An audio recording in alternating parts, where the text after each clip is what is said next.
So now let's talk about the random seed and its concept in the numpy package, which is a very useful topic in random processes. Now let's take this example. Suppose that I want to roll a dice with the Python. So rolling a dice is equivalent to generating random integer numbers between 1 to 6. And suppose that I want to do this stuff in Python and using the numpy package. In order to do so, that's very simple. I import the numpy package as np.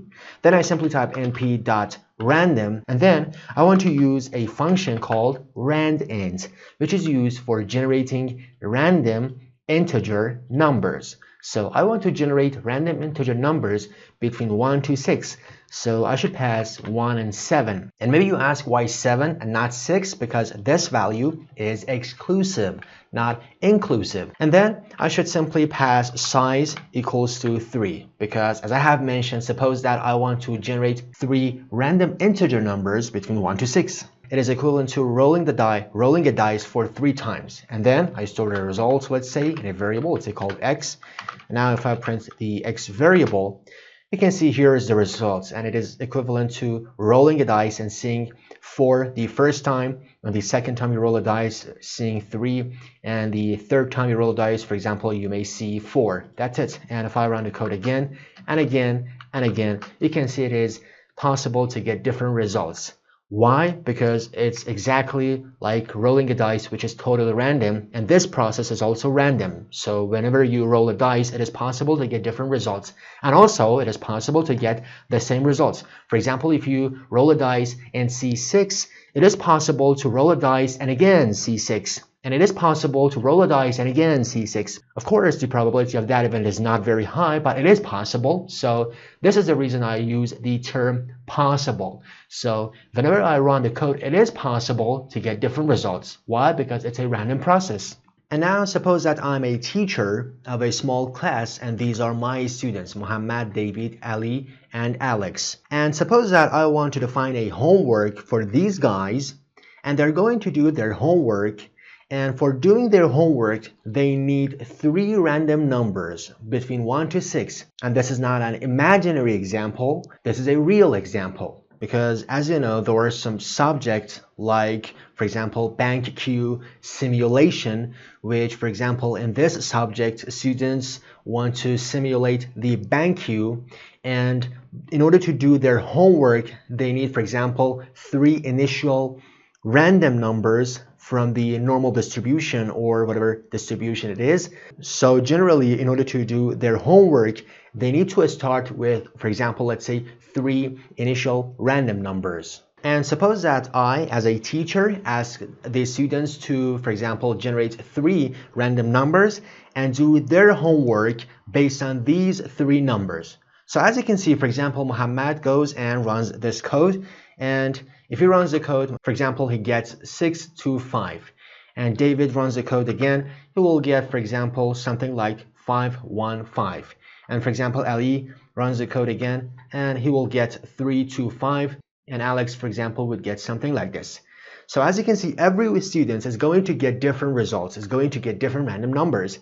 And for me as a teacher, it's very difficult to check their homework because every one of them is using different initial values for doing their homeworks. And also there is another problem. For example, suppose that David runs the code and gets random numbers like this, 231. And even if David himself runs the code again, he will get different results. So it is not consistent, it is not repeatable. So even David himself cannot repeat his process. And in order to handle this problem, we want to use something called random seed. And please remember that explaining the meaning of random seed takes time. So if you don't understand the meaning of random seed at first, don't worry about it. You are going to understand that completely by the end of the video. So I can ask the class, I can ask the students to use random seed equals to, for example, let's say 42 or whatever number I want. But for example, let's say 42. So in order to do so, they can simply type np.random.seed, and for example, they should pass a number, and for example, suppose that I have told the class to pass 42. So if every of them pass 42 to this random seed, and if they run the code, they will get something like this. And if they run the code again and again and again. And if they run the code thousands of times, infinite number of times, they are going to get the same results. And now it is reproducible. So the general idea of using random seed is to make all this stuff reproducible, make something repeatable. So you can see that now every one of the students in this class can reproduce this result of generating random numbers, and all of them are going to get 4, 5, 3. So not only they are going to generate random numbers, but they are going to generate consistent random numbers, reproducible random numbers.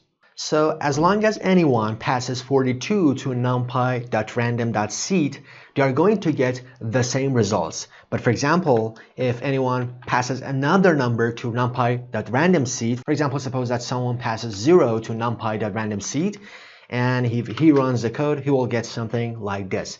So based on the value you pass to numpy.random.seed, you are going to get different results. But as long as you pass the same number to numpy.random.seed, everyone in the class will get the same results. In order to better understand the concept of random seeds, suppose this process of generating random numbers, which is a random process, consider this random process as an algorithm, which if you pass an initial value to this algorithm, you will get the output. So for example, if you pass to this algorithm, if you pass a value, an initial value, for example, equals to 0, then you are going to get the corresponding output. And as long as you pass 0 to this algorithm, you are going to get the same output. But if you change the input, for example, if you change the input from 0 to 42, you are going to get different outputs. So as long as you pass the same input to this random process, to this algorithm, you are going to get the same output. For example, in this example that we have talked, if you pass random seed equals to 0, then you are going to get 5, 6, 1 for generating 3 random numbers. And if you pass random seed equals to 42, you are going to get 4, 5, 3. But remember, as long as you pass 42, you are going to get 4, 5, 3 every time you run the code. But if you change the value, the input value, the initial value, the random seed, then you are going to get different results. But as long as you input the algorithm, the same value, you are going to get the same results. Now I really suggest you to watch this video, which is on the screen now.